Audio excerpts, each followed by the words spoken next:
Hello everyone. आज हम UPSC polity के पीवाईक्यूज करेंगे, तो स्टार्ट करते हैं। भारतीय राज्य व्यवस्था एवं शासन, यहाँ से 2024 में जो उद्देश्य का टॉपिक है उससे एक क्वेश्चन आया था।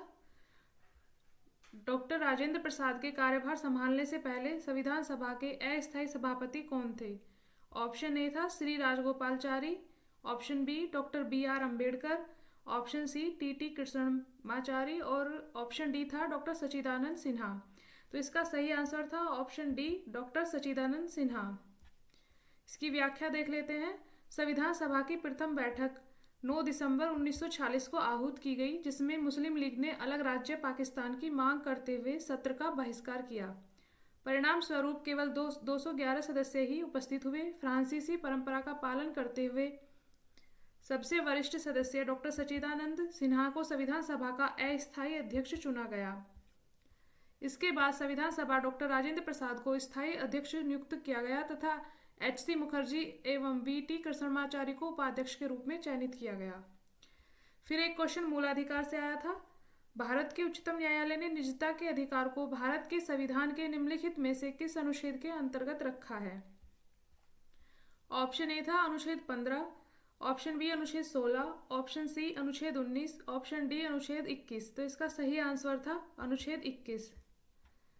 सर्वोच्च न्यायालय ने वर्ष 2017 में के.एस. पुट्टुस्वामी बनाम भारत संघ के ऐतिहासिक निर्णय में गोपनीयता और इसके महत्व का वर्णन करते हुए उल्लेखित किया था कि निजता का अधिकार मौलिक एवं अविभाज्य है तथा यह व्यक्ति को से जुड़ा हुआ है, जिसमें संबंधित व्यक्ति एवं उसके द्वारा चुने गए विकल्पों के संदर्भ में सभी जानकारी शामिल है। अनुच्छेद 21 के अंतर्गत जीवन एवं व्यक्तिगत स्वतंत्रता के अधिकार के आंतरिक भाग के रूप में निजता के अधिकार को संरक्षित किया गया है।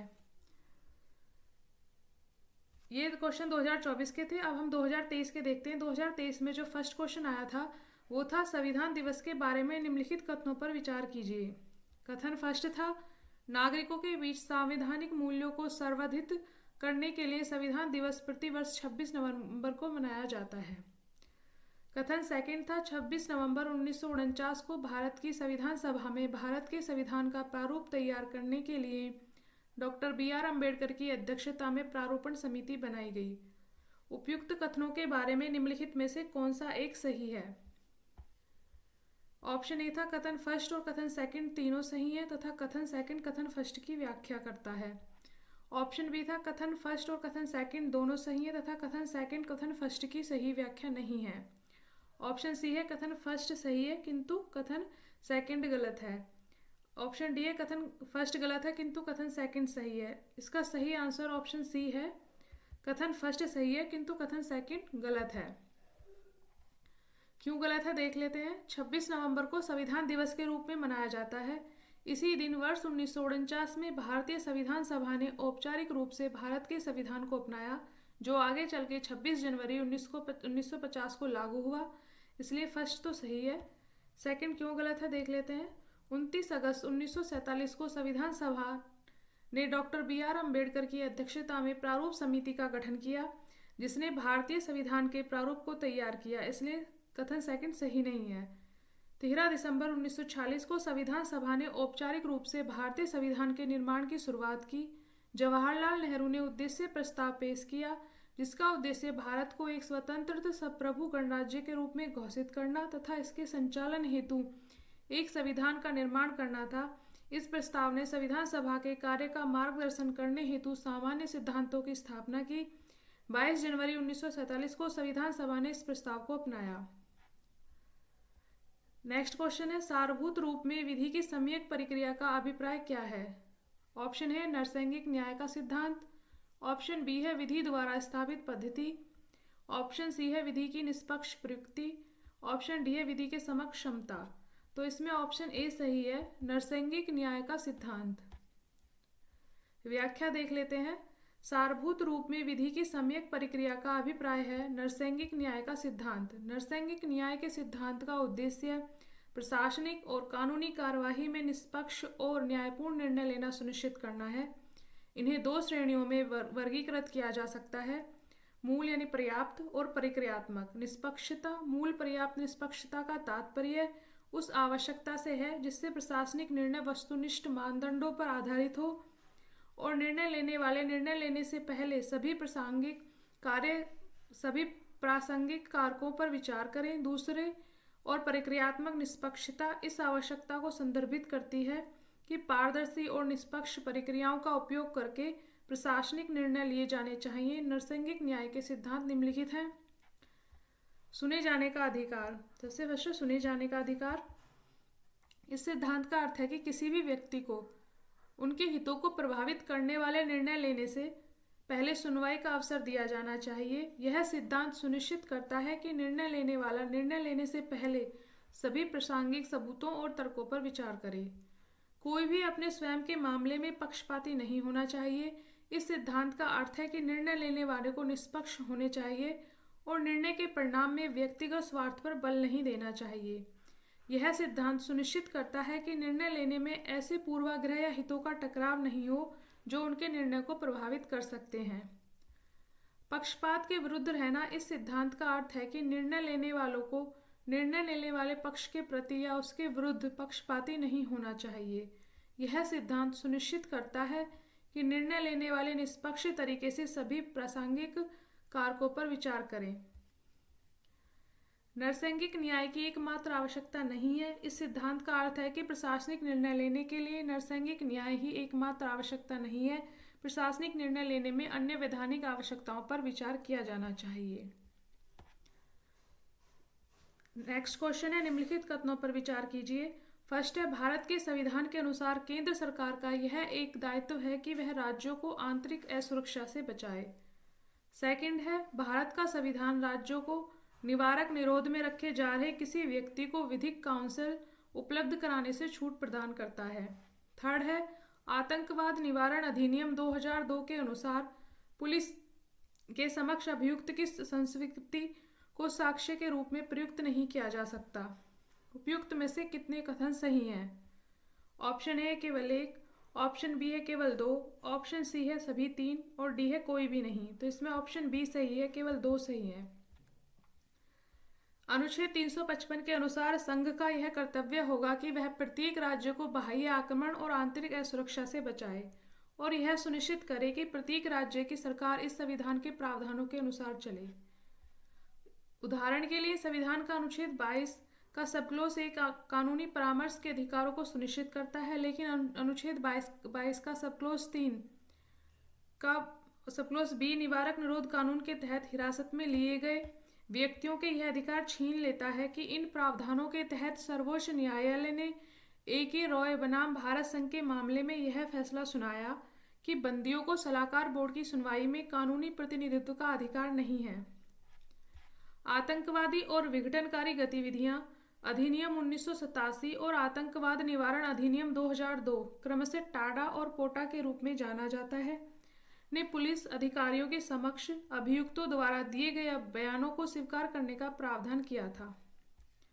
भारतीय साक्ष्य अधिनियम 1872 यह प्रावधान है कि पुलिस प्राधिकरण के समक्ष या पुलिस हिरासत के तहत की गई स्वीकारोक्ति अस्वीकार्य है।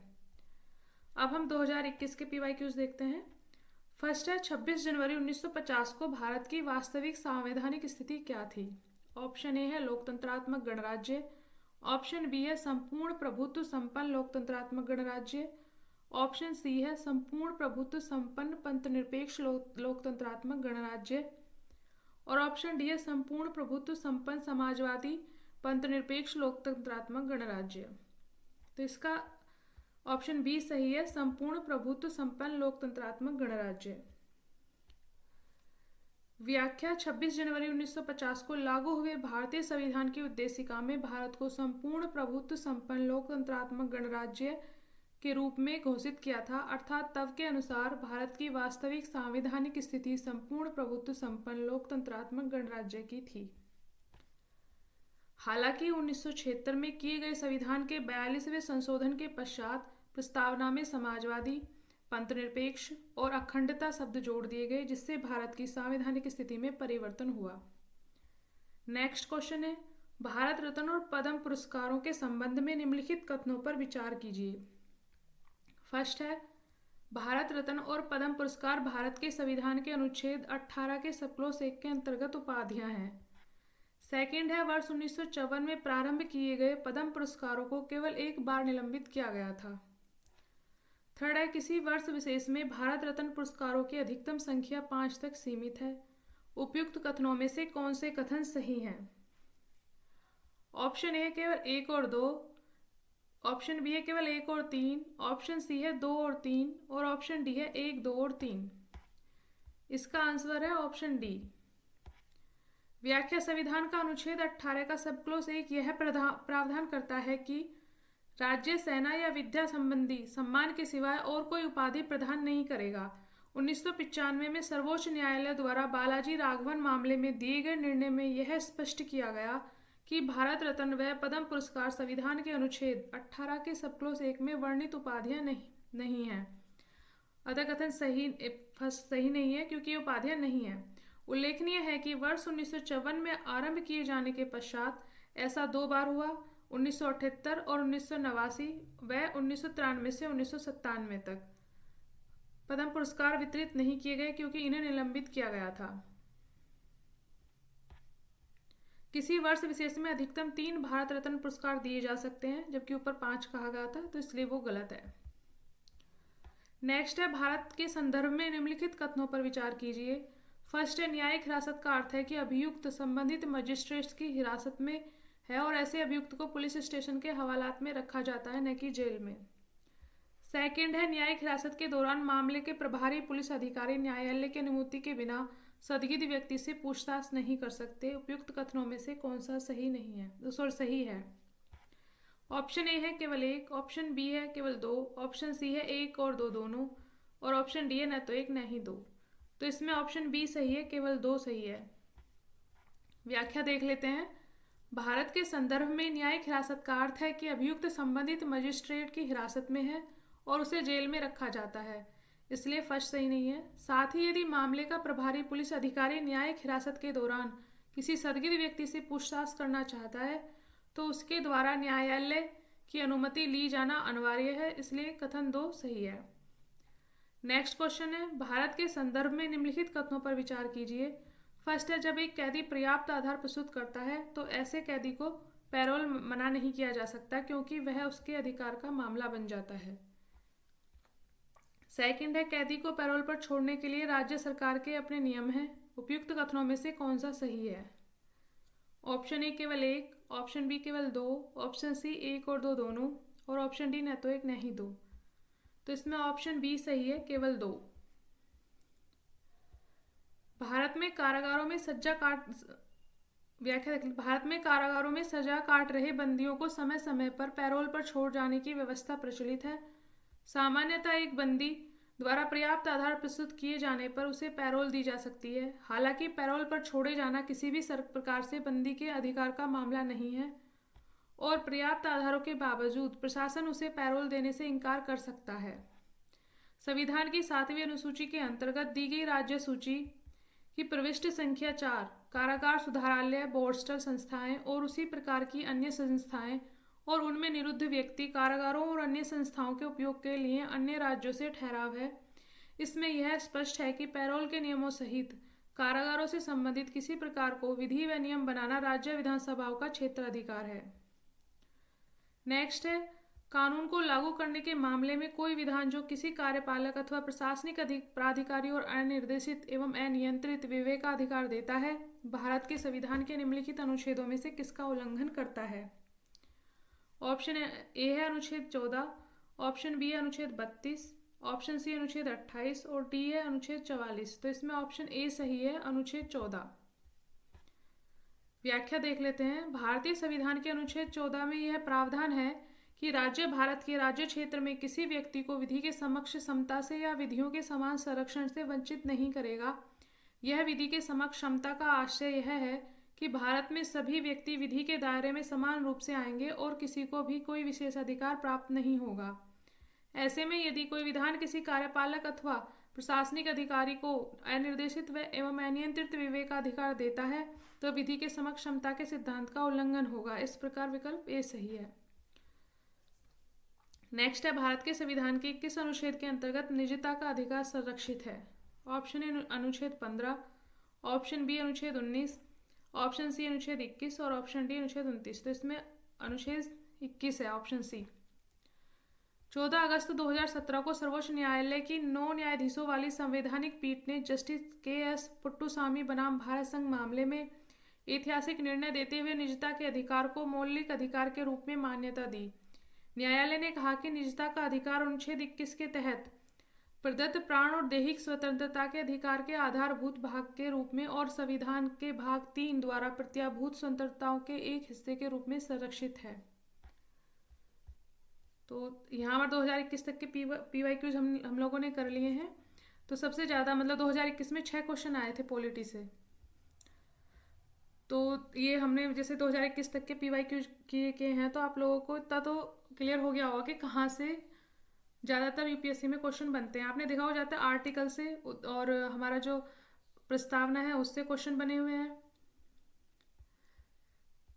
Thank you everyone.